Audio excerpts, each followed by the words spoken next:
I usually start these things the same way because I have mixed feelings about the Oscars. I get caught up in it like everyone else does every year, but because I've been following it for so long, I also find it hard to take it all that seriously, judging by some of the winners of past years. And in terms of its importance, I'm going to ask you a couple of trivia questions. Okay.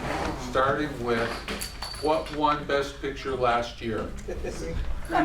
Green Book. Actor? Who won it? What was the answer? What did they win? A Green Book won Best Picture. And what won Best Actor? The one who was in Green Book. No. Stars? No, they didn't win it. Music. Yeah, Oh. but you don't remember his name. Rami Malek. And Best Actress. Olivia Who was the Colman. Best Actress last year? Olivia Colman. Good. In You folks have beaten Derby and Shelton. Olivia Colman. And in terms of a little bit of Oscar history, I like this trivia question. Tell me the movie for which George Clooney won his so far single acting Oscar. The Dependents? Sorry? Was it the Dependents? What? Descendants? Was it the Dependents? It was not The Descendants.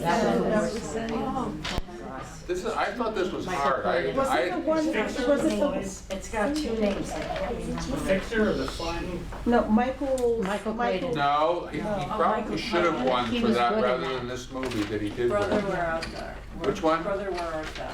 No. No. The one where he's the flying guy? He flies from place to place? Oh, that No. one. With the artwork and World War II? Monument. No, I'll tell you before you go through his whole filmography. Syriana. Oh, I How many people remember Syriana? I had almost completely forgotten. So to me, that illustrates that I think when we sit down and ponder George Clooney as an actor, few of us probably think of that as at the top of the list of his performances.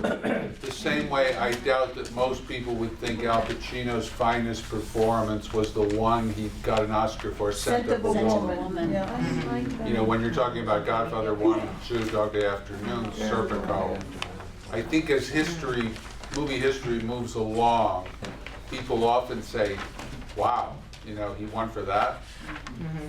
And it's just like Martin Scorsese, you know, who's only won one Oscar, and to me it's a little sad that it was for The Descendants, what am I saying? The Departed, which to me was an okay movie, but nothing like Goodfellas or Raging Bull or Mean Streets, you know, so the Oscars are funny that way. Oftentimes they make up for not giving you Oscars for several years by doing it for something that's not your best work.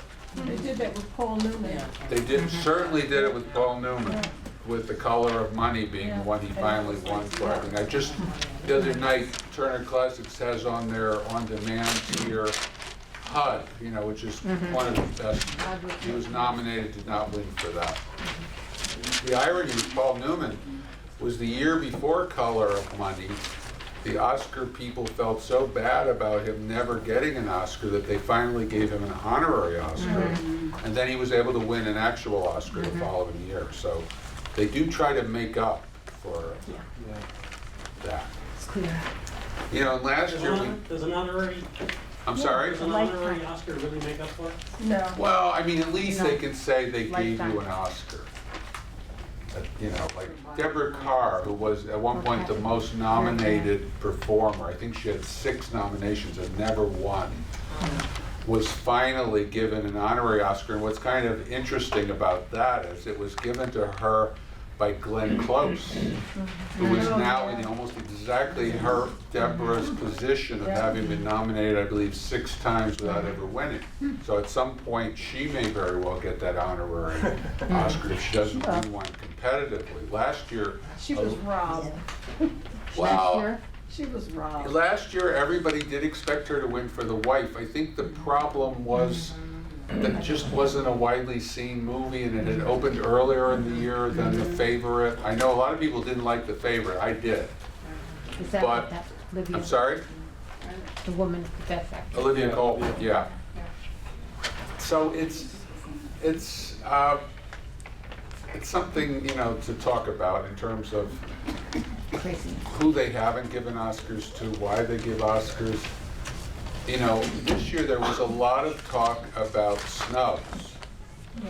And, which I tend to think, I don't get caught up in snubs because I tend to think, well, they can only pick 5 in most categories, and that person you think was snubbed might have been number 6 or number 7. You know, it's hard to recognize everybody.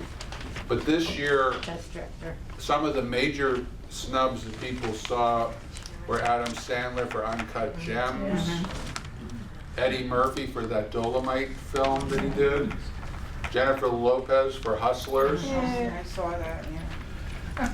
and to me, Little Women. an actual snub is Robert De Niro for The Irishman. I mean, since that movie got a whole slew of nominations, and his 2 co-stars were both nominated, and yet De Niro kind of anchors the whole film.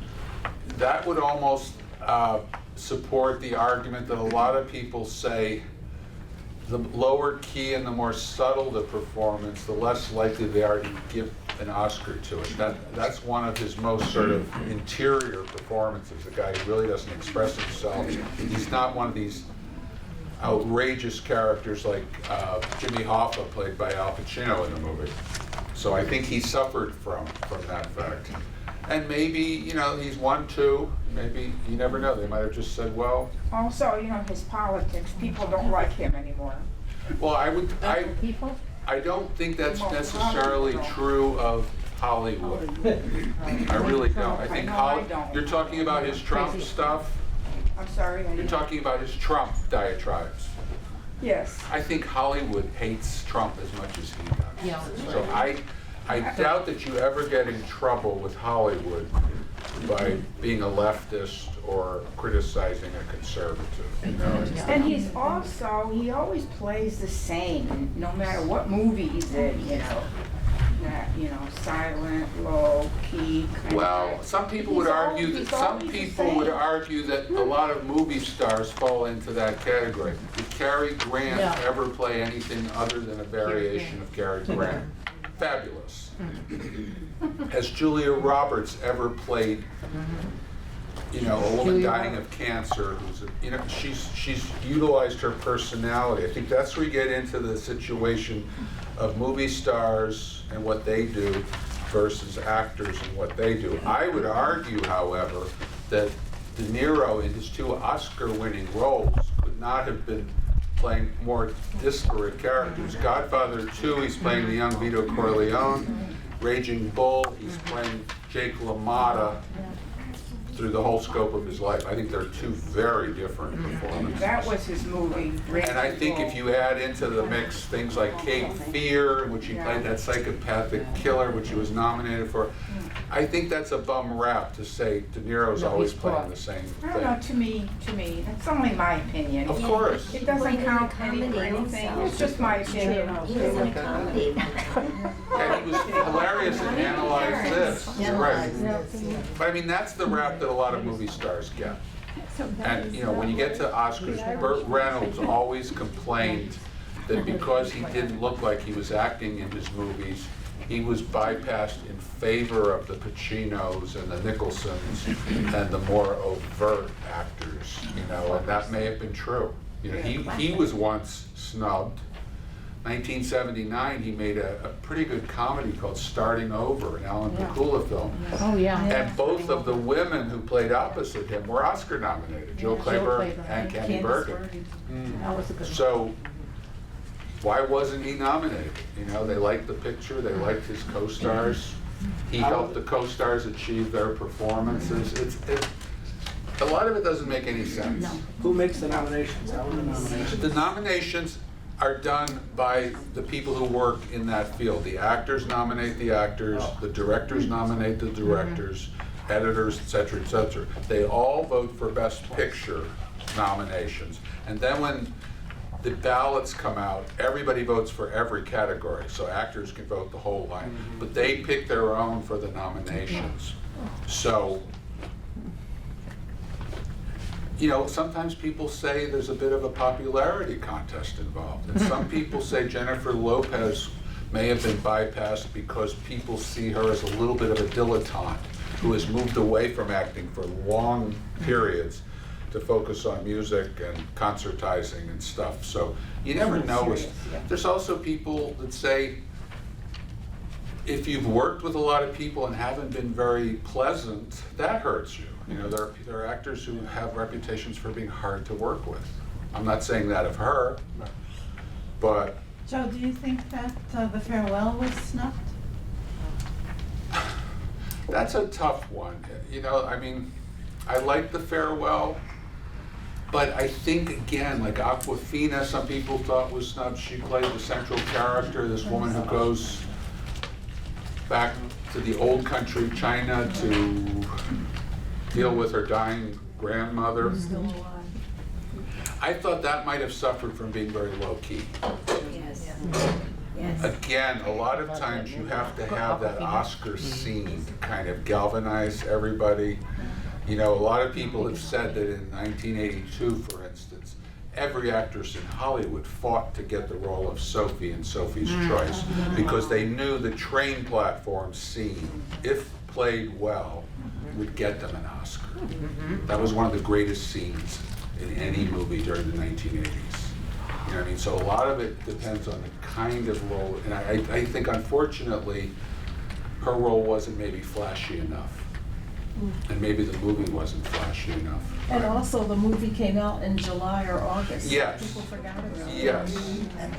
And it kind of, I mean, it had a good run. You know, I actually saw it at the Fairfield Cinemas. I didn't have to, you know, travel far to see it. But there were a lot of good movies this year. Yeah. You know, I think the Best Picture race is, you know, let me get my ballot out here. You know, normally there's something where I go, oh my God, what was that about? But this year, I think they're all worthy in one way or another. I was just talking to Jackie a bit ago when I got here about how much we liked Ford versus Ferrari. Good solid movie. And that didn't get any acting nominations, and I thought the two guys in that were terrific. And Tracy Letts, who played the executive who's taken on the ride, I thought had a shot at Best Supporting Actor, but he did not get He's in that. so many movies at the same time. Joe, Yes. are there any movies you think should have been on the Best Picture that's not?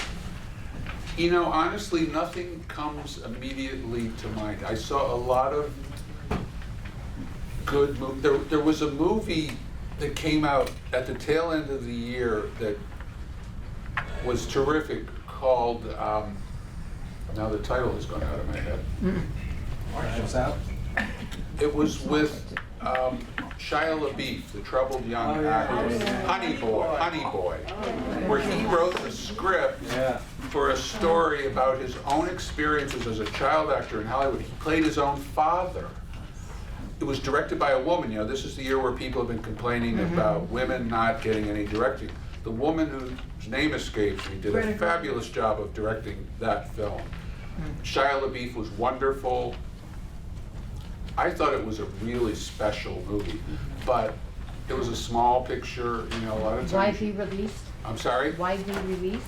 It didn't really get, again, Fairfield Cinemas has been great lately, and they get a lot of these maybe for a week. That's Yeah. where I saw it. Yeah. The other thing, you know, it's just my opinion, but Florence Pugh is nominated in Yeah. Best Supporting Actress category for Little Women. I was much more knocked out by a performance she gave last summer in a movie called Midsummer. Sort of a borderline horror picture that was. about these young college students who go to a Swedish back to nature. I thought she was phenomenal in that movie. I think that movie might have helped her get this nomination. Sometimes if you do a couple of outstanding films in one year, it helps. A lot of people think one of the reasons why Diane Keaton won in 1977 for Annie Hall was that same year she had the movie Looking for Mr. Goodbar. So you have two there, a drama, a comedy, and some people think that cumulatively helped her. You can't get nominated for two performances in the same category. You can, however, get a Best Actress and a Best Supporting Actress, which we have a rare example of that this year, with Scarlett Johansson being recognized in the lead category for Marriage Story and in the supporting category for Jojo Rabbit. I think that's only happened, I want to say 7 or 8 times in the whole history of the Academy Awards. So it happened to Sigourney Weaver, Jessica Lange, the year she won support for Tootsie, was also nominated for lead for Frances. I think Teresa Wright had also pulled off the same thing in the 40s, and she won one of the 2 categories. So when Jessica Lange was nominated and won one, people started saying, oh, if you get these 2 categories, you're going to win one. But that fell apart with Sigourney Weaver, and I think Cate Blanchett might have had 2 and not 1 that year. So most people do not think Scarlett Johansson is going to win in either of those categories, as good as she is in both pictures. But it's quite a feather in her cap to get that recognition from her fellow actors that they felt she was outstanding in those 2 different pictures. Rare, rare honor. So Joe, I'm sorry, for Best Actor, what do you feel about Ed Norton in Motherless Brooklyn? I thought he was phenomenal. I thought that was a wonderful picture. Yes. Another one, I think it went in and out of the Fairfield cinemas in 1 week. Yes. The other actor who I loved in that was Willem Dafoe. Oh, he's Who's a fabulous actor. He was in another movie last year, a very weird movie. Lighthouse. Very strange picture, but an outstanding performance by He him. never wins. He's been nominated several, he wasn't nominated this year. I think he's in a point of, for whatever reason, He's so being taken good. for, he's a terrific actor. Yeah. And the fact that he did those 2 diametrically opposed characters this year. But he just keeps chugging along. I would think one day there'll be that right role that Hopefully. and he's gained momentum. I think he has the respect of his peers. I hope it doesn't take an honorary Oscar when he's 80. Like they often do. I mean, last year, or it might have been the year before, they made up for what I thought was an awful snub. Donald Sutherland, not only has he never won an Oscar, he's never been nominated for an Oscar. And to me, one of the great weird snubs was the year of Ordinary People, where Mary Tyler Moore was nominated Best Actress, and 2 actors were nominated for Supporting Actor, Timothy Hutton and Judd Hirsch as the psychiatrist. So 3 out of the 4 stars of that film were nominated, not Sutherland. It's too bad, because he's very. So I don't know what, and he's done other films that I thought deserved it, but never nominated, but they made up for it last year or maybe the year before by giving him an honorary Oscar.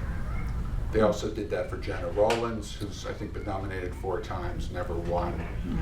So they do have that power. The one I would think might get one of those honorary statues soon. Another example of a big snub is Mia Farrow, who's never been nominated, ever.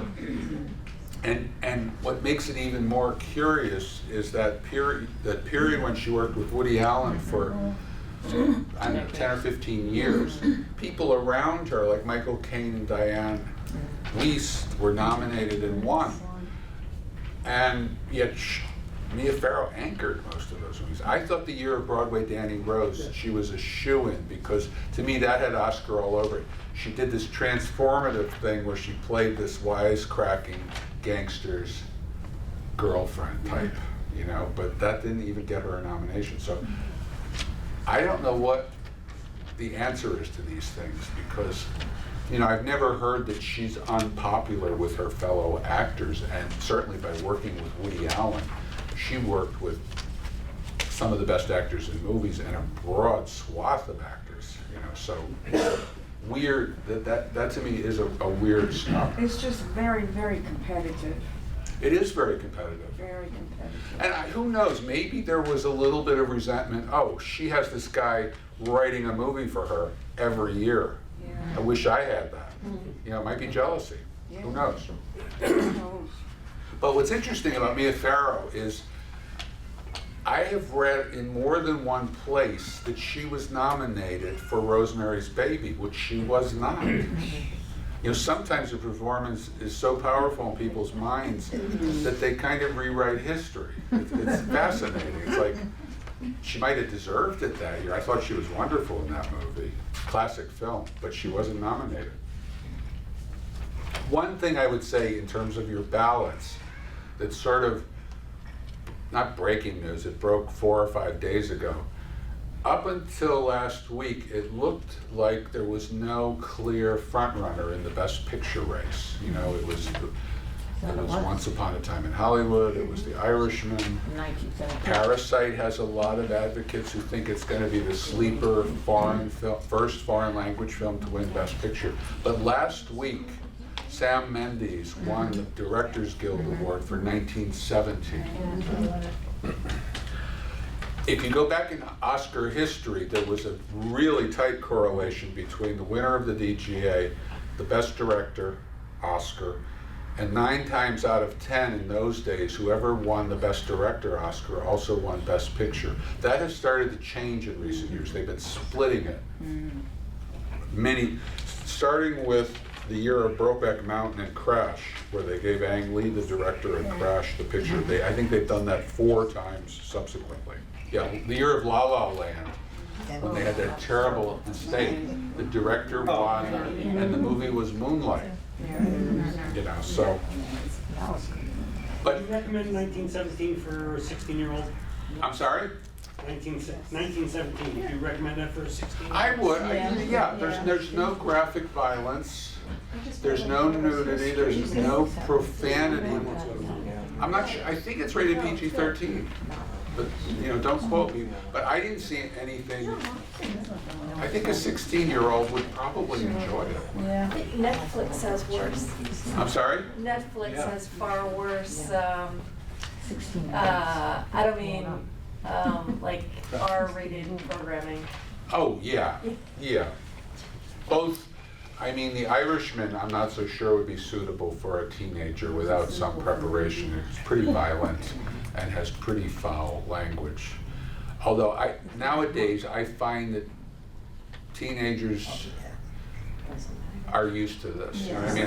And it's like any. I always say to the parent, has your kid seen this, that, or the other? And you know, I mean, my God, we live in an age where you can go on a laptop and find pornography with one click. So I think teenagers are different nowadays. But 1917, I thought was like a classical war movie, but without, unlike say Private Ryan, it doesn't have graphic violence. I mean, there's upsetting deaths in the film, but you don't see carnage.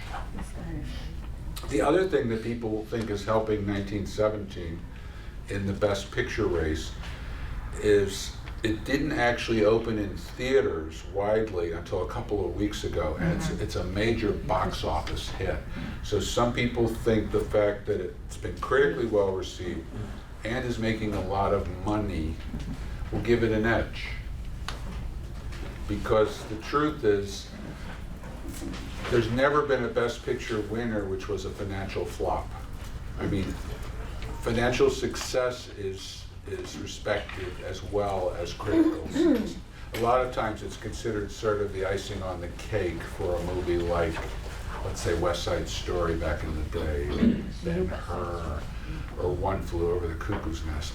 Many of the Best Picture Oscar winners were among the top grossing movies of their year. So they're both popular and critically well received. So I think the Oscar show this year is going to be, at least the last 10 minutes will be interesting, because I have read theories saying that Once Upon a Time in Hollywood's going to win. I've read theories that Parasite is going to win.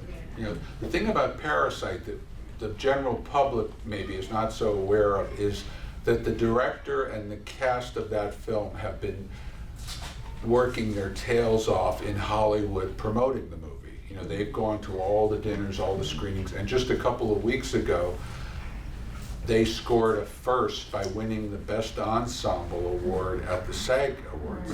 That's never happened before for a foreign language cast. So that was a big deal. What, could you just briefly, what's? I'm sorry? It's Korean? Okay. That's a South I'm not Korean. familiar with it. I think it's a terrific movie. Korean, yeah. And what it has going, up until this DGA, I would have sort of bet on Parasite. Because the thing Parasite has going for it is almost universal acclaim. Whereas The Irishman, Once Upon a Time in Hollywood, most of the other movies have split critics. You know, I can't tell you how many arguments I've had over Once Upon a Time in Hollywood. I thought it was terrific. I have friends who thought it was just garbage. I didn't like the language. You didn't like the It language. was horrible. Well, that's a problem with Tarantino. I You know, don't like that. Tarantino usually uses pretty raw language. He is. Yeah. Anything he does. Yes, ma'am. Don't say uncut gems. Both of us that's what we loved, just said. I'm sorry? both of us loved Once Upon a Time in Hollywood. I did We too. thought it was fabulous. And I like Brad Pitt because he's fun to watch. Yes. But we talked earlier about certain actors who always seem to be, they don't really vary too much. Yes. And for me, he's one of those people, although he's enjoyable to watch. So why do you think he was nominated for supporting actor? Well, you're opening up a can of worms. That's where you get into, I'm a big fan of Brad Pitt, and I would take exception to what you said in terms of pointing to a movie called 12 Monkeys and a movie called Burn After Reading, the Coen brothers film. Both of those, I thought he was a true character actor. And he's in a movie from 20 years ago called True Romance, where he has a small role of this guy who is literally stoned on a couch while all around him stuff is going on. Hilarious performance. But anyhow, getting back, Brad Pitt is a co-star with Leo. There's no question. Names above the title. But there you get into a situation which has happened more than a few times, where the studio doesn't want them to compete against each other in the same category, because that tends to cause you not to win if both performers are nominated. So what they did was they submitted him in the supporting category, thinking he could win in that category, which most people believe he will win in that category. But I think that's a very unfair thing to do to genuine supporting actors. But you see examples of this going back to the 70s, when George Burns co-starred with Walter Matthau in The Sunshine Boys, and yet, he was, I don't know if he was 90 then or well into his 80s, and that was the year of Nicholson in Cuckoo's Nest, and a couple of other major performances. So the studio, MGM, thought, we'll put him in support so that he can win this Oscar for one of his rare movie appearances, and he did. But he wasn't a supporting actor. And I always cite as a good thing, in 1981 when the movie Atlantic City came out, Paramount tried to convince Susan Sarandon to put her name in support rather than lead, because that was the year of Diane Keaton in Reds and Katharine Hepburn in On Golden Pond. But Susan Sarandon, she's an independent woman. She stood her ground. She said, I'm the female star of this movie. I'm not going to let you do that. That's wrong. So Paramount put her up for Best Actress, which she was indeed nominated along with her co-star Burt Lancaster, but she lost to Katharine Hepburn. Whether she would have won in supporting, we'll never know. But she stood her ground. But that happens a lot. And then you get into the crazy thing where some people criticize supporting actors because they're only in the movie for 10 minutes. To me, that's a supporting role. Judi Dench as Queen Elizabeth in Shakespeare in Love, I think, is in the movie for 12 minutes. It's a supporting role. And to me, the most notable example of that is Network, where Beatrice Straight won Best Supporting Actress. And I was running a theater on the coast of Delaware and showed that movie, and I clocked it one night, and I believe she's in the movie for 6 minutes, okay? Wow. But she has one of Patty Chayefsky's best speeches ever, you know, and she delivers it sensationally, and the voters voted for her. And I thought she was she supported William Holden and Faye Dunaway and Peter Finch, you know, so I thought that was great, that they recognized somebody coming in and kind of taking hold of a movie for 5 minutes. But many times you will, last year I thought Olivia Colman, I thought she was terrific, but what's interesting is she was nominated for Best Actress. Rachel Weisz and Emma Stone were nominated for Best Supporting Actress, and yet I haven't clocked that movie. I would think that they had equal screen time. If anything, I think Rachel Weisz was more the lead than Olivia Colman. But for whatever reason, Olivia had that juicy role with the rabbits and the craziness and everything, and they decided to split it that way, and it worked. I mean, they may have thought, well, we'll spread them out. Glenn Close is going to win anyway, so let's make Olivia Colman happy, you know, and give her a little boost. Who knows? But she indeed won. The other case of this kind of category thing that's always been fascinating to me is Anthony Hopkins in The Silence of the Lambs as Hannibal Lecter. I read an article where somebody clocked it. He's in that movie for 16 minutes. Really? But he casts such a spell over it. And there are long scenes during his escape where you're focused on his character getting out of the hospital and you don't see him. But his scenes are so great that Orion Pictures put him up for Best Actor, and he won because it's a classic character. But that to me shows you the power of great acting. Is most of us came out of that movie saying, this is Anthony Hopkins' starring role. You know, I always think of that thing supposedly Helen Hayes said 100 years ago, don't ever get into a fight over billing, because the audience decides that on their way out of the theater. It's like, who thinks Marlon Brando is the star of Superman, the movie? Got top billing. It's Christopher Reeve's movie. But Brando negotiated for top billing, first billing, you know, so it's a can of worms. And, you know, actors argue about it because what is supporting, what is lead, you know, varies depending on the movie. I mean, Awkwafina was being put up for Best Actress, and yet The Farewell is really an ensemble piece where it's spread pretty evenly with a lot of other characters. I mean, she's very good. That may have hurt her. And I think also the fact that she didn't have that one scene you can show in a clip that's insane. It's like Leo, I think, may have gotten the nomination for that scene where he's doing the Western and he explodes because he feels like he screwed it up. And I can't tell you how many actors I've talked to who have said they thought that movie and his character was one of the best portrayals of challenges of being an actor in Hollywood that they've ever seen, because he's right on that cusp of he's losing his TV stardom, you know, he's playing villains, he's being asked to go to Italy to make spaghetti westerns, and it's a real, you know, it's kind of like the position Clint Eastwood was in the 60s, where he had Rawhide, and a lot of people thought he was nuts to go to Italy and make a fistful of dollars, the Sergio Leone, you know, B-Western. Made him into a movie star, you know, and from that point on, not only did it make him into a movie star, it opened up a door so that he could win an Oscar as Best Director, 2 Oscars as Best Director. So that movie really takes you to the root of that thing about actors. And I thought Leo was great in the movie, I really did. But you get into the thing too where, to me, it's often like apples and oranges. You know, how do you compare what he did in that to Adam Driver in Marriage Story, or Joaquin Phoenix in Joker, who most everybody believes will win.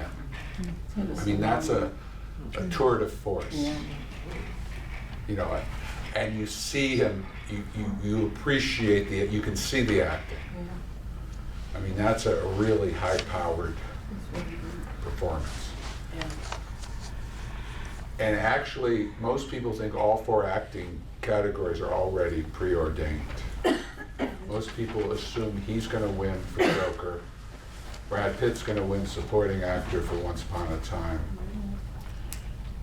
Renee Zellweger is going to win for Judy as an actress, and most people think Laura Dern will win for Marriage Story as supporting actress. And I have no problem with any of those.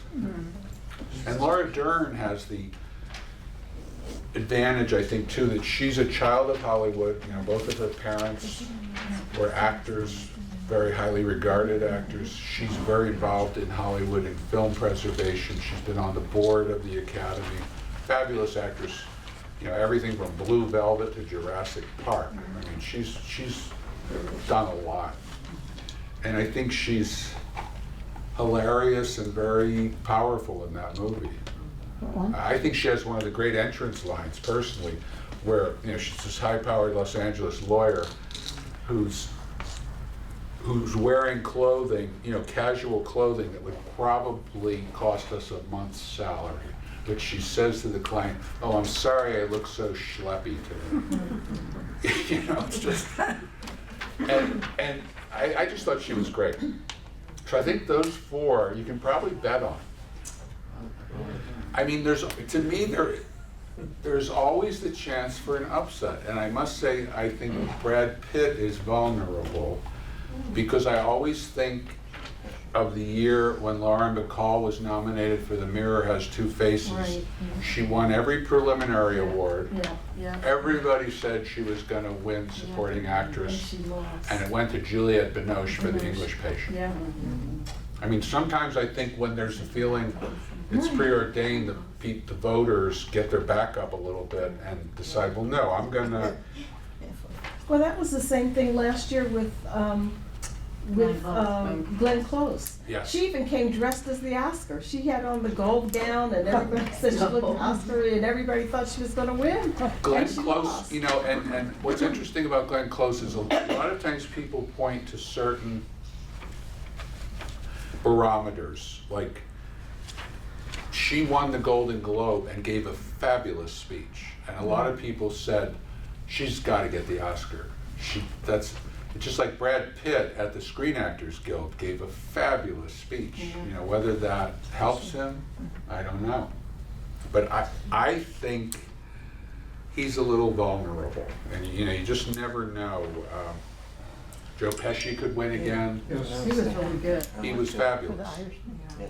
You know, he has the narrative of coming back after really backing away from movies for a long time. This was his return, and in a really powerful, pivotal role. Pacino, I thought, was terrific in that movie. You know, What did Pesci win for before? Pesci won before for Raging Bull, which was kind of, it's interesting with Martin Scorsese, it's kind of like he's come full circle.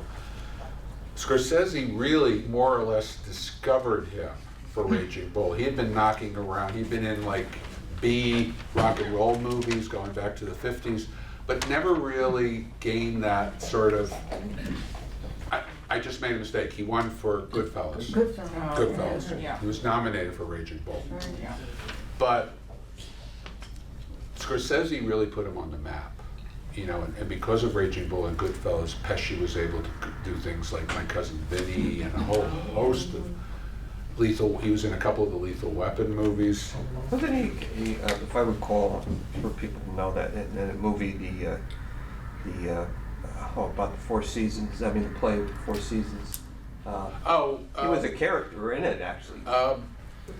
Jersey Boys? Jersey. Yeah. He had to escape to Vegas to get away from the mob. Yeah, So, yeah.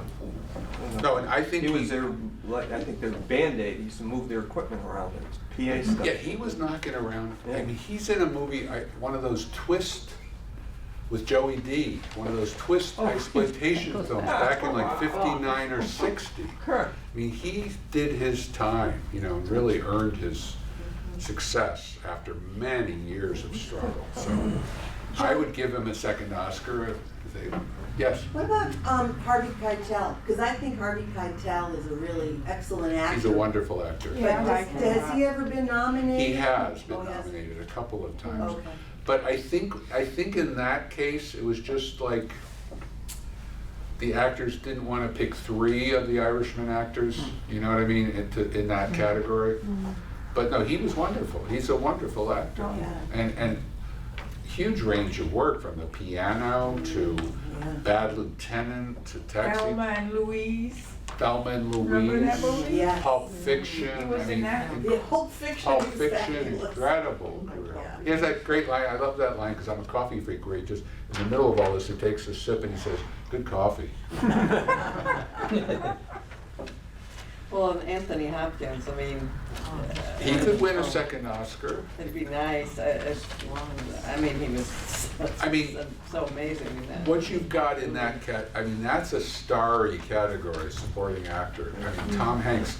And I must say that when that movie was being promoted, A Beautiful Day in the Neighborhood, I was like, oh boy, who wants to see Tom Hanks as Mr. Rogers? You know, it just seemed like here you've got this actor with a wonderful reputation playing this beloved figure. We had just seen the documentary a year or 2 ago.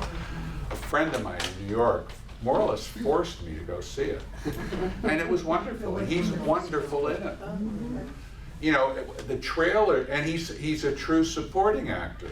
The trailers made it look like the movie was about Mr. Rogers. Yeah. It's not And it about really that, isn't. right? It's about this troubled magazine writer who doesn't want to do a story on Mr. Rogers and how meeting Mr. Rogers changes him. The guy who was in The Americans, Matthew Rhys, plays the magazine writer. He very, very good performance. I highly recommend it. That was directed again by a woman, the woman who did that wonderful picture last year, Can You Ever Forgive Me, that Melissa McCarthy was on, about Lee Israel's forging of those autographs. I mean, you know, people were very upset that Greta Gerwig didn't get nominated for Best Director, and you know, I think there's some justification to that women are overlooked. More and more, some of the best pictures are being directed. You know, like this Beautiful Day in the Neighborhood is a fine piece of direction. And the fact that she did the other movie last year, Can You Ever Forgive Me? She's a major talent developing in Hollywood. But let's see, what else did I have? What do you think is gonna win for Best Picture then? Well, Your opinion? I was at the last gathering before the DGA, I said Parasite. But now if I had to bet money on it, I probably would go with 1917. But I think it's a tough category. I would say it's a process of elimination. I would say Ford versus Ferrari, as good as it is, doesn't have a prayer. Jojo Rabbit, I would say doesn't have a prayer. Little Women, I would say doesn't have a prayer. I think it boils down to The Irishman, 1917, Once Upon a Time, and Parasite. Yeah, I saw the trailer. Yeah. And I think you could create a scenario that would cause any of those movies to win. Joker doesn't, I'm sorry? Joker doesn't have a chance because it's a. I don't think so. I mean, it got the most nominations. And you know, a lot of people were very upset by that. A lot of critics went on a tirade about it because it had the misfortune of opening in the wake of a shooting, a mass shooting. And so it brought with it that issue of, do movies promote violence? Do movies cause violence? To me, it was a really strong depiction of mental illness, urban loneliness, urban despair. You know, the director, Todd Phillips, has said that he was inspired by both Taxi Driver and The King of Comedy, the two Scorsese pictures. And what I liked about Joker was, you know, it's technically a comic book movie because it's a character from DC Comics, you know, but I thought to create that kind of origin story in sort of a version of New York City in the 1970s and early 80s, you know, and just the terrible conditions there. And to use that as sort of, this is how this guy got to be the Joker. I thought it was really smart. It's out on DVD now. It is. I think you It can is get it on, out. I think you It can is. download it too on Amazon, Yeah. you know, for a couple of bucks. I mean, it's a disturbing movie. I mean, I understand people who were turned off by it, and towards the end, there's really graphic violence. Yeah. Really graphic violence. So I think that, just as there was at the end of Taxi Driver, if you remember that, there's that horrendous massacre scene. Well, Parasite also. Parasite also had, and of course, Once Upon a Time has a tremendously violent scene right near the end, you know, so that, and Irishman also, you know, violence is part of these movies. And the war movie's gonna win. It's like ironic. You know, 1917, I would say, is more emotional violence. I respected the fact that he did not deal in graphic war violence. How many of you have seen that? Which one? 1917. I haven't seen it. Did you all like it? Yes. Yeah, I have a hunch because of the Directors Guild and because its theatrical release was the last of all the nominees, that it might win. You know, and Sam Mendes is a very respected director. This would be his second Oscar. He won one for American Beauty back, I think, in 2000, and that movie won Best Picture as well. So I would, if I was betting, I would probably bet on that. But I think, like I said, I think there could easily be a split. Sam Mendes could win Best Director, and they could pick another movie. You know, maybe Once Upon a Time in Hollywood. Who knows? I don't know. Or Parasite. They might pick Parasite. Because, you know, I think Hollywood is becoming much more international in its viewpoint. That's a movie that has been a hit all over the world. Unlike most foreign language movies, that movie has made a lot of money. I think the last time I looked, it was over $100 million. That's a lot for a foreign language film. And just in my neck of the woods in Black Rock, for a foreign language movie to play at the Fairfield Cinemas for like 6 or 7 weeks is unprecedented. I didn't know that. They have movies that come in and out, you know, in a week. Like, for instance, poor Antonio Banderas' film, Pain and Glory, was there 1 week. Boom, out. Spanish, English subtitles. That's usually the way these foreign films play out in multiplexes. But Parasite has connected with people, and the word of mouth is good. And I think the story about the class differences and what the 1% has to do to make inroads with the 99% is something people can relate to in 2019, 2020. Yes, ma'am?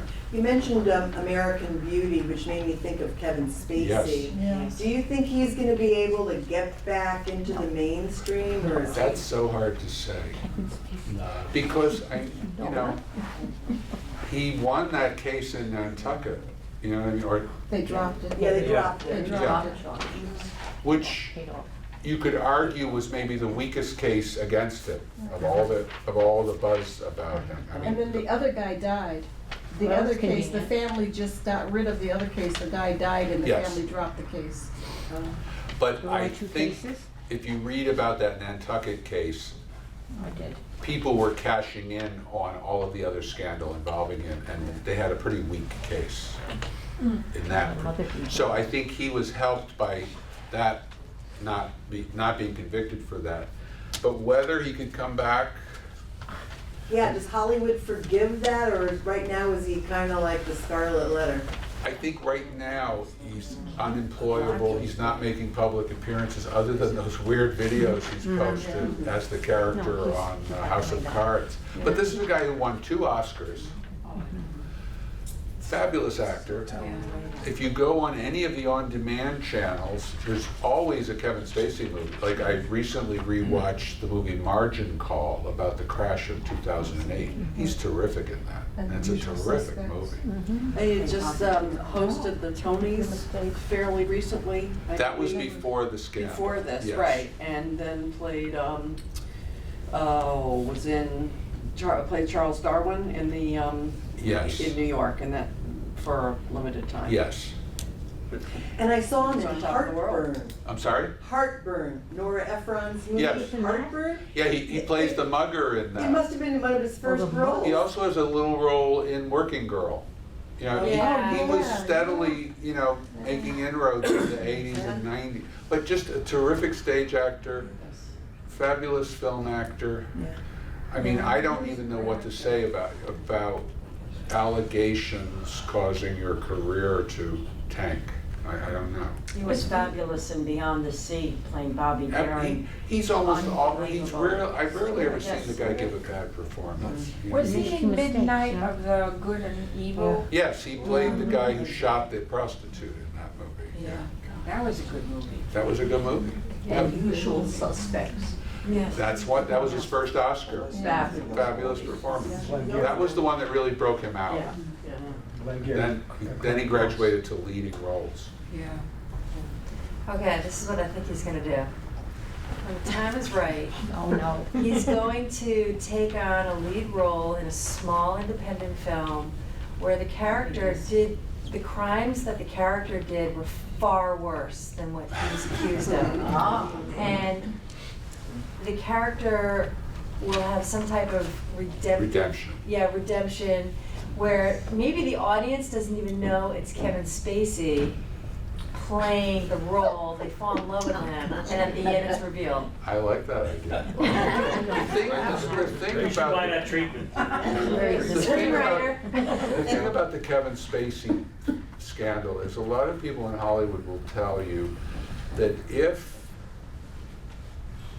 you know, like if Tom Hanks was connected to a real big sex scandal, that would be the end because we've all come to believe he is this beloved figure. Kevin Spacey always was kind of sleazy. Yeah. So And he played sleazy roles. we didn't have an emotional attachment to him as a person the way we do with Tom Hanks. Right. I mean, that would shatter people, I think, if ever a scandal erupted about Tom Yeah, Hanks. no, definitely. You know, it would, even though, I mean, my bottom line is we don't know what any of these people do. I don't. No. I mean, these scandals have revealed levels of manipulation and exploitation that a powerful figure, you know, a lot of, some of the charges against him that are the worst in my view are when he was in London running the old Vic Theatre and apparently, you know, allegedly was pushing himself on actors there, you know, in London. The case that really broke the story with Anthony Rapp from Rent, who said that at a party 25 years ago, Spacey came on to him and Rapp was 16 or he was underage. You know, that's so cloudy and so hazy and so long ago that, you know, I mean, a lot of people said, well, what was this kid doing at a party at Kevin Spacey's in New York? You know, It's a grown man doing, feeling up a kid. No, exactly, but I mean, this was not like he pulled a kid into the bushes. This was a kid who was starring in a Broadway play with Ed Harris, who was at a party at Kevin Spacey's apartment, late at night. I'm not blaming the victim, but I'm just saying, it's not like somebody grabbing a kid off the street. You know, I mean, my feeling has always been Hollywood is a different planet. Yeah. You know what I mean? And the use of drugs. I mean, Christopher Walken once said one of the smartest things, speaking of planet, they were asking him about his eccentricities, and he said something to the effect of, I live on planet Hollywood. Oh, that's funny. You know, and I just, from my knowledge and interviewing people and stuff, I don't expect them to be like you or me in terms of living in a community. And sort of a normal life, if there is such a thing. I think Hollywood is full of crazy people. I mean, just the Harvey Weinstein thing, is, you know, that trial is ongoing now, and I've been listening to a podcast about it. And just what, I mean, he's a much more powerful figure than Kevin Spacey. Harvey Weinstein ran 2 major movie companies, you know, and won Oscars for Gwyneth Paltrow, Juliette Binoche, Mira Sorvino, you know, I mean, he was a huge player. And in years past at these gatherings, we've almost always talked about him before the scandal, because he was a master of Oscar campaigning. Right. Like, for instance, getting Juliette Binoche the Oscar over Lauren Bacall. That was huge. Getting Shakespeare in Love Best Picture over Saving Private Ryan. That was also an early split where Spielberg won director, Shakespeare in Love won Best Picture, and people are still mad about that. I mean, I liked Shakespeare in Love. I like Saving Private Ryan more, but I don't think Shakespeare in Love was a piece of garbage. I thought it was a fun, you know, but Weinstein just pushed and pushed and pushed, and he beat a major studio's biggest movie of the year. What does he do? When you say push, what kind of things does he do to push? Like, how does he make that happen? Well, a lot of it is advertising. A lot of it is getting your people involved with your movie in the press. Some of it is I mean, what he was famous for, which was kind of nasty, was he was famous for campaigning against people that were competing with him. Sort of like today's politics. Yeah. Where, you know, Elizabeth Warren makes a charge against Bernie on national television, you know, and then there's the fallout. Harvey supposedly led a campaign against Denzel Washington for the Hurricane, who he was considered a front runner that year, playing the real boxer, Norman Joseph picture, by spreading word of the factual inaccuracies that were in that movie. Hurt the movie badly. But, you know, no one can pin it on him. But he had all these minions out there who would whisper, oh, this movie really, you know, there's problems with it, blah, blah, blah, blah, blah. But when you look at his track record and the fact that he came from a little independent company, the template that he created for especially independent films is still true today. I mean, one of his greatest upsets was way back, I forget what year it was, the year of Born on the 4th of July. Everyone thought Tom Cruise was going to win the Oscar for playing Ron Kovic. I mean, it was a classic Oscar performance. You're playing a paraplegic, you know, war hero, et cetera, et cetera.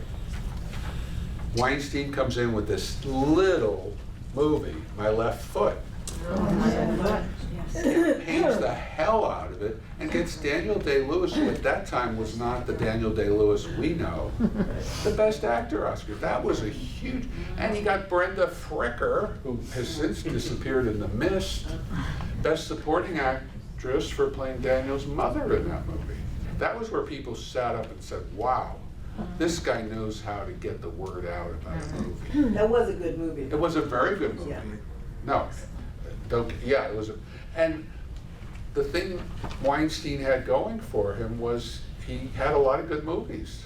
I mean, he won Best Picture for Chicago, he won Best Picture for Shakespeare in Love, ton of acting. You know, Renee Zellweger won her earlier Oscar supporting for Cold Mountain, which was produced by Harvey Weinstein.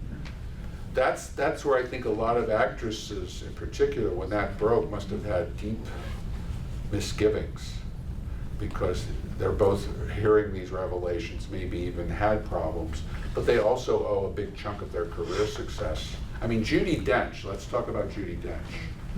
Her career was made by Harvey Weinstein, okay? She had been in little movies like A Room with a View. Harvey Weinstein decided to distribute a British film called Mrs. Brown.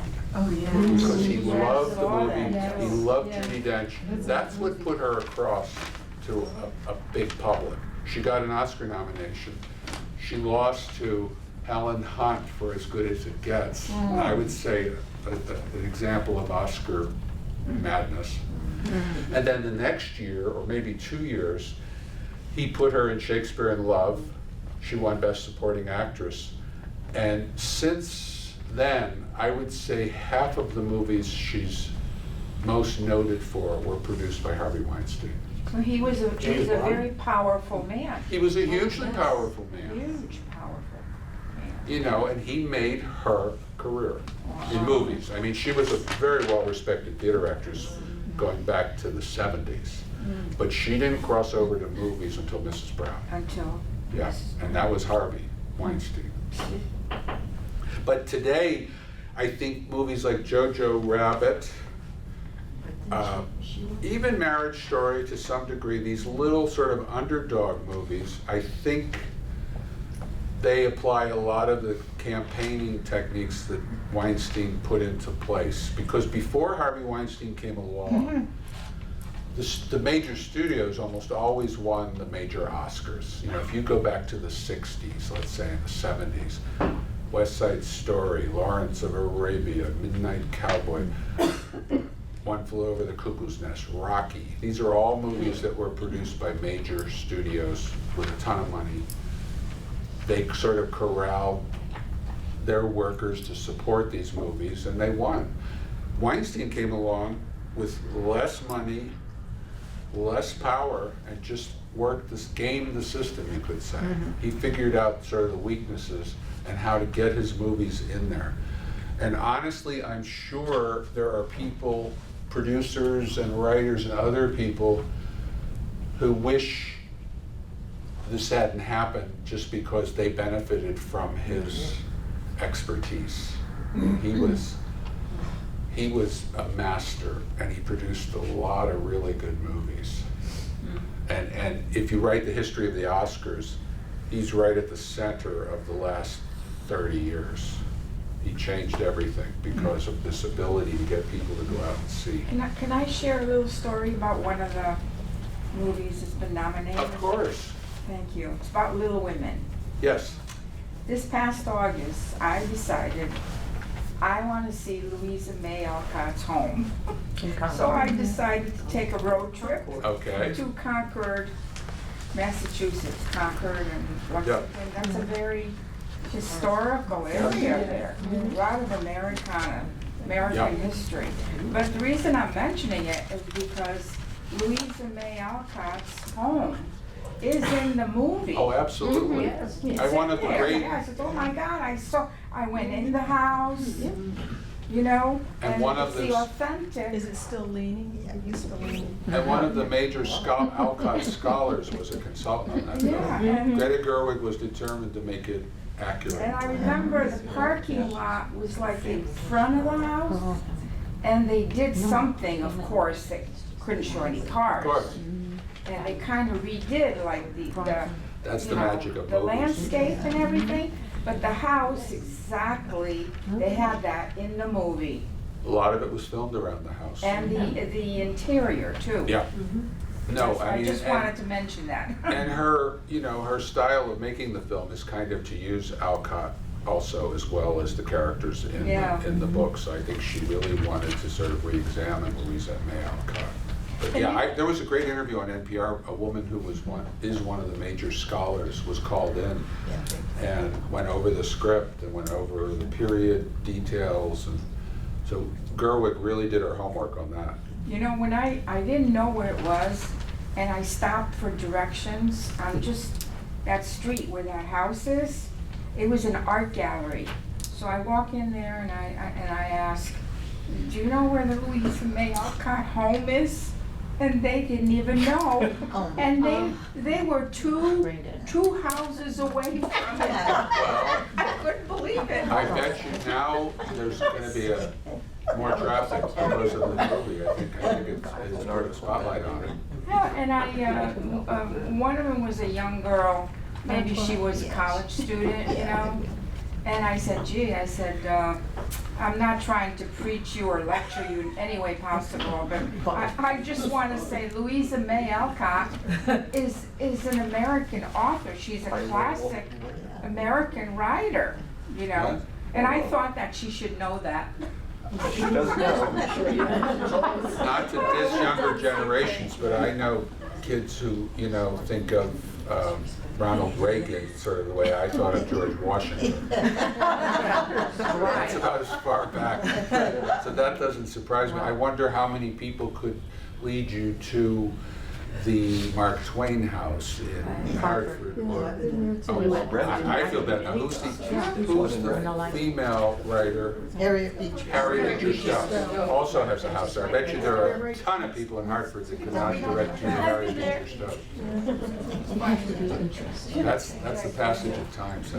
Yes, ma'am. Do you have any thoughts on the animated feature? I Lost My Body was phenomenal. It's on Netflix, if anyone has Netflix. Are you doing that thing in Danbury? No, I'm not doing that this year. The last time it almost killed me because they show every single film short, and it lasts from about 1 o'clock till 10 o'clock because the documentary shorts are like 40, some of them are 40 minutes long. But what's great nowadays is, it used to be, let's say 15 years ago, there was no way to see the short nominees. Now they package them, and in fact I think Fairfield Theater Company has shown them. Tomorrow. The Avon Theater in Stamford has shown them. And the truth is, they're fabulous examples of filmmaking. A lot of times filmmakers who will then emerge as feature filmmakers. So if you can get to one of these things and see the shorts, it's fantastic. The animated feature. The animated feature, that to me is always, where's it on my thing? Second from the bottom. Yeah, second from the bottom. Oh, no, he has a different one. I have a different. He has a different one. Live action animated short film. I have an extra one. Oh, okay. From the bottom. Oh, good. That category I'm always bad at because, I have no idea. That's the only one. again, it's such a diverse slate of films. Yeah, I have no idea. And honestly, I did not see the sequel to How to Train Your Dragon. How many of you saw that? Was it good? Not as good as I Lost My Body. There always seems to be every Where did you year. see I Lost My Body? On Netflix. On Netflix. Yes, it's a French cartoon, adult animation. Fabulous. Last year, Breadwinner did not win, but it's on Netflix. The year before, Loving Vincent. They're all great cartoons. They're all great. Loving Vincent was Yes. fantastic. I mean, this one I think is hard to call because Disney/Pixar puts a tremendous amount of promotion in, Toy Story 4, I'm sure, has been the most seen of those 5 films. And the truth is, you don't have to have seen all the nominees to vote. Yeah. So if I only saw Toy Story 4 and I thought it was great, I could just tick that off on the ballot. And not have any idea what Klaus is That was the light. or Missing Link. It's true in every category. That's why promotion is so important, because I don't know how many people beyond the actors group have seen Pain and Glory, in which Antonio Banderas gives a phenomenal performance. It's a Spanish language film. It's Pedro Almodovar, the great Spanish director. Nobody that I've read anywhere has said that he has any chance at all of winning. Most people say it's great that he was nominated, because it is. That also is out now. Sorry? That one's also out on DVD. Pain and Glory? Pain and Glory. Yeah, a lot of these things that were out in the summertime, you could probably download that on Amazon as well. And of course, The Irishman and Marriage Story you can see On Netflix. on And Netflix. the 2 Popes too. As well as the 2 Popes. Yeah.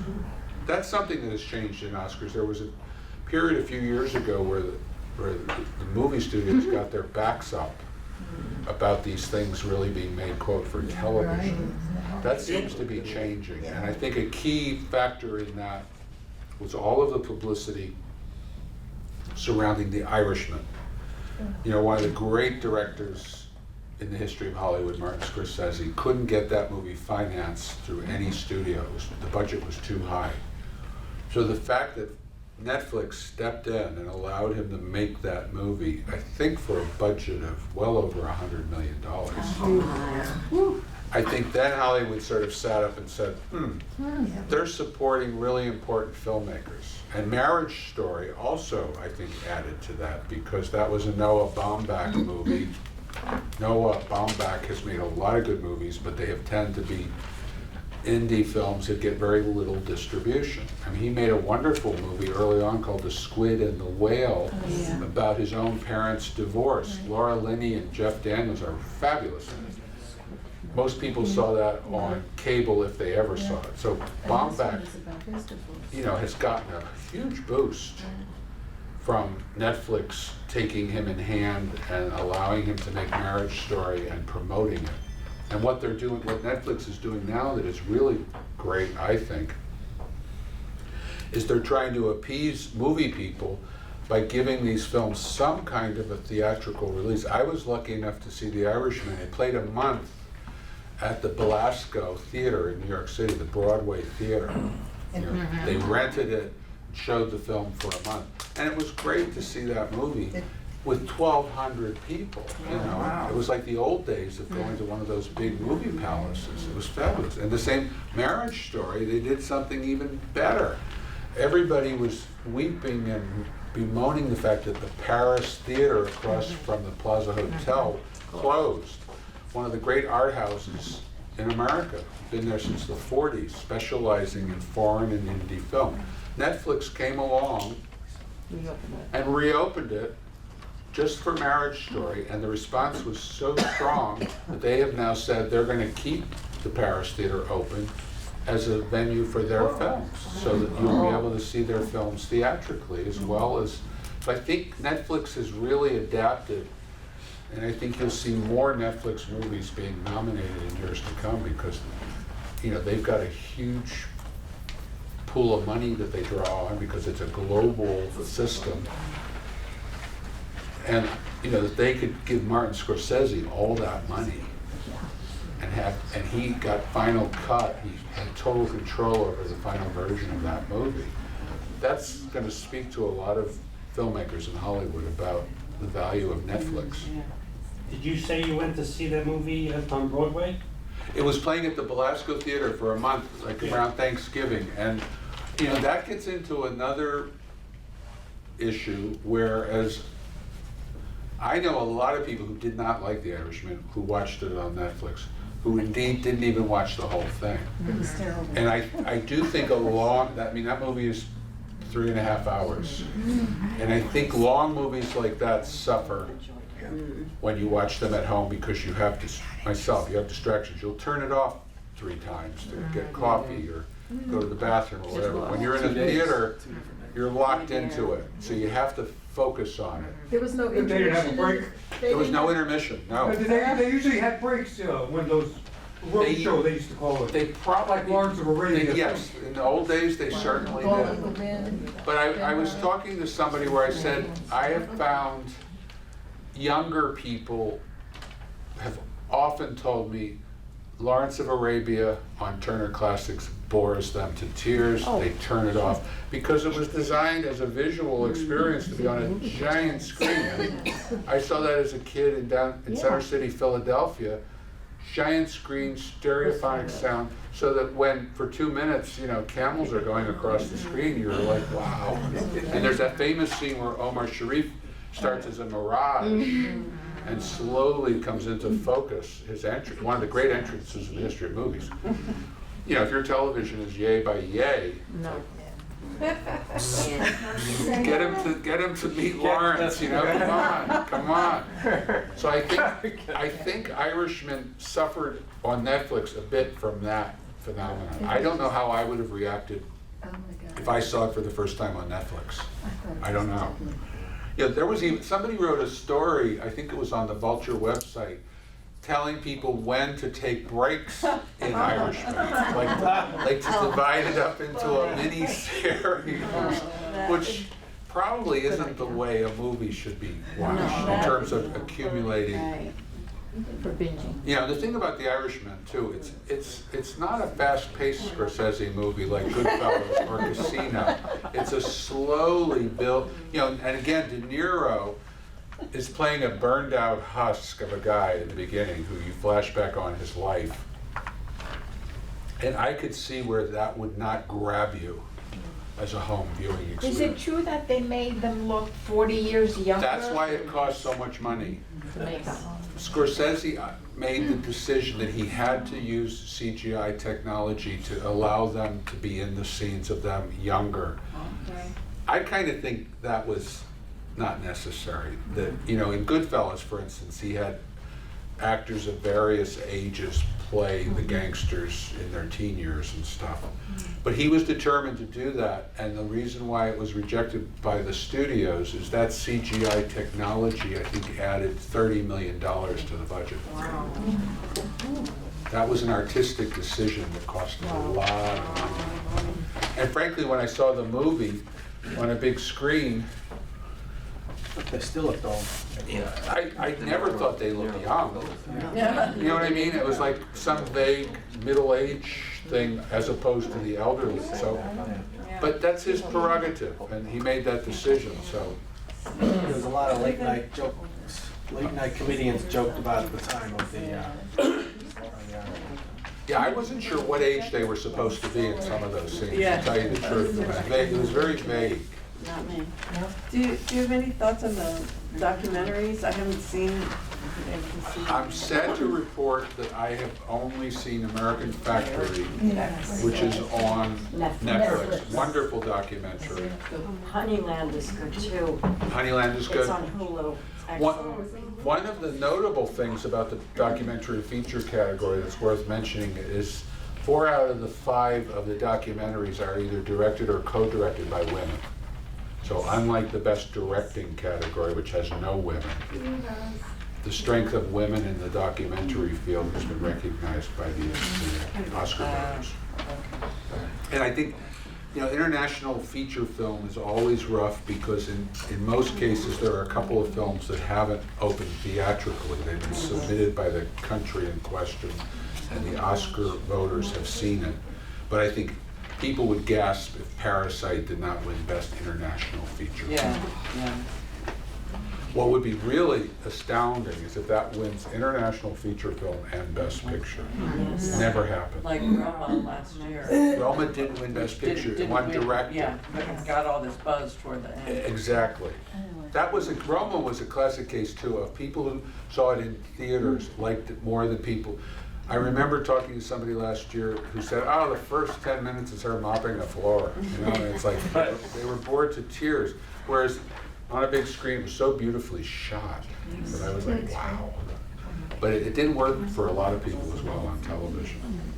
But no, it would be a real piece of Oscar history if Parasite wins Best Picture because that's never happened with a foreign language film.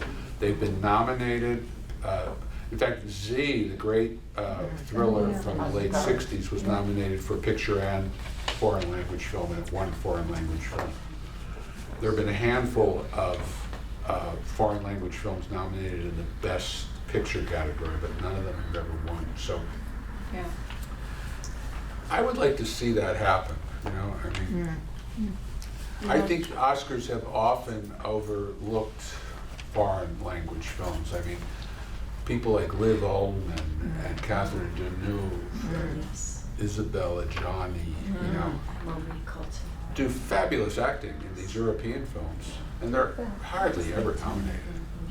You know what, Joe, when we discuss lead actor, we know Antonio Banderas doesn't stand a chance, but years ago when Marie Coulter played Edith Piaf in La Vie en Rose, she won Best Actress. And by far, she was the best actress. You know, it's funny you mention that. Yes.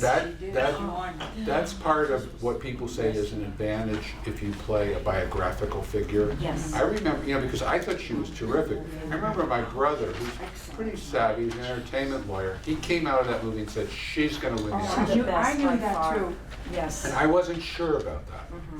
It's also like the Italian guy whose name I can't remember. Roberto Benigni? He climbed over the weight. Yes.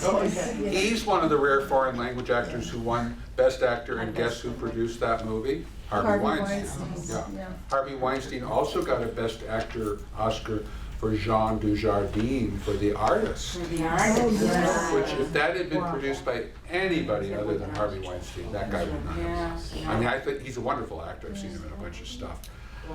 He also got the artist Best Picture and Best Director, a French director. Michel Hazanavicius won. Like I said before, I'm sure there are a lot of people that wish there was somebody like him working right now who would do this kind of magic. Horrible man. Looks like we're getting told we have to leave. Yeah, getting ready to lock up. Thank you all for coming. I hope we covered